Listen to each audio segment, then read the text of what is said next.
आज सुबह सुबह जब खेतों में जा रहे थे तो हमको दिखे खच्चर, जो कि ताऊ जी लोगों का ऊपर मल्ला के डेरा सामान ढो रहे थे। और हमको भी आज मल्ला के डेरा ही जाना था, जो कि हमारे घर से करीब 2-3 किलोमीटर सीधी चढ़ाई लगती है। जहाँ जाने में हम लगे थे आराम आराम से। हम लोग लगे थे आराम आराम से ऊपर को चढ़ाई चढ़ने में। और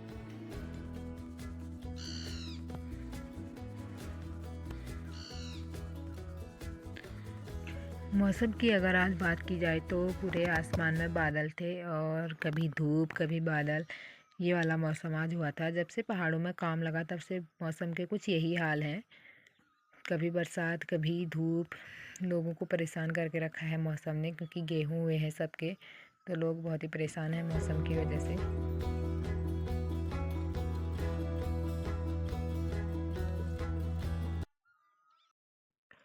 दोपहर 12 बजे तक मौसम भी एकदम साफ़ हो गया था, और जब हम घर में आए तो हमने देखा कि पूरे आंगन में गेहूं की लाइन लगी है। और सासू माँ लोग बोल रहे हैं कि आज ये सारे चूटने हैं, जो कि कल और परसों हमने काटे थे।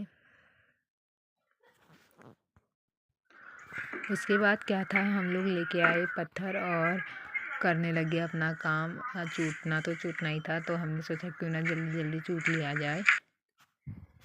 तो हम लोग एक पत्थर लेके आए, उसमें हम ऐसे मार रहे थे। इसी प्रकार से हमारे वहाँ इसी प्रकार से टूटा जाता है, जो हाथ से टूटते हैं पत्थर में, या कुछ लकड़ी वकड़ी रख के उससे उसमें टूटा जाता है।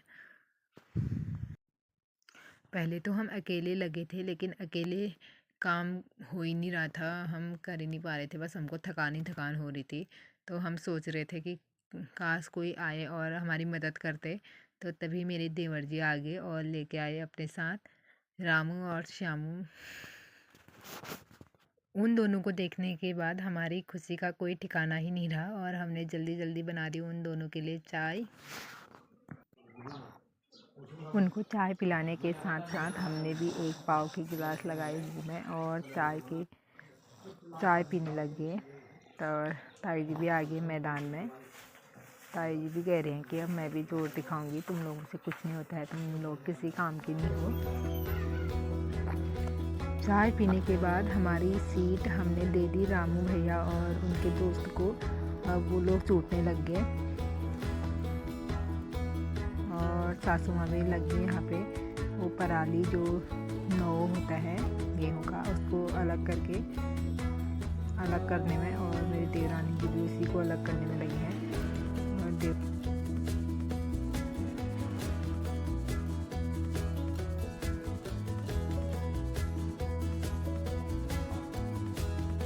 लेकिन जैसे ही रामू भैया लोगों ने चूटना स्टार्ट किया तो हमारी मधुमक्खियों को गुस्सा आ गया, और मधुमक्खी पड़ गई उनके पीछे।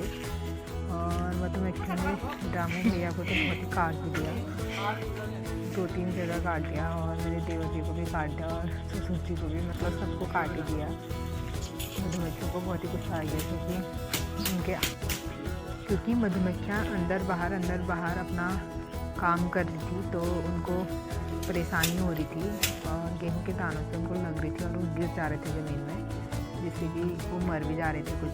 तो इसलिए उनको गुस्सा आ गया और वो हमारे पीछे पड़ गई। मधुमक्खियाँ तब तक पीछे ही पड़े रही जब तक हमने अपनी सीट नीचे साइड से ऊपर साइड नहीं कर ली। वो तब तक हमको काटने में ही थी, और हमको तो भागना पड़ा आंगन से, वो बिल्कुल पीछे पड़ गई। लेकिन फिर रामू भैया लोगों ने अपनी सीट ऊपर कर ली, क्योंकि एक यही रास्ता था यहाँ पे गेहूँ चूटने का, नहीं तो मधुमक्खियाँ हमको चूटने ही नहीं देती। वो हमारे पीछे ही पड़ गई, और ससुर जी के माथे में इतनी जोर से खाता, वो तो वहीं पर बैठे रह गए। बाप गजब हो गया आज तो, गेहूँ क्या चूटे हमने। और ये हो गया, फिर धूप में ही रामू भैया लोगों को अपनी कुर्सी लगानी पड़ी।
आज हम सुबह से बहुत परेशान थे कि गेहूं कैसे टूटेंगे, लेकिन रामू भैया लोगों ने और देवर जी लोगों ने हमको आके सरप्राइज़ दे दिया और हम बहुत खुश हुए।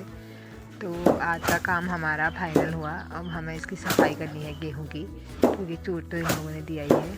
तो कैसा लगा दोस्तों आप लोगों को आज का हमारा काम? और अच्छा लगा तो वीडियो को लाइक, कमेंट, शेयर और सब्सक्राइब ज़रूर करें। Thank you so much watching my video.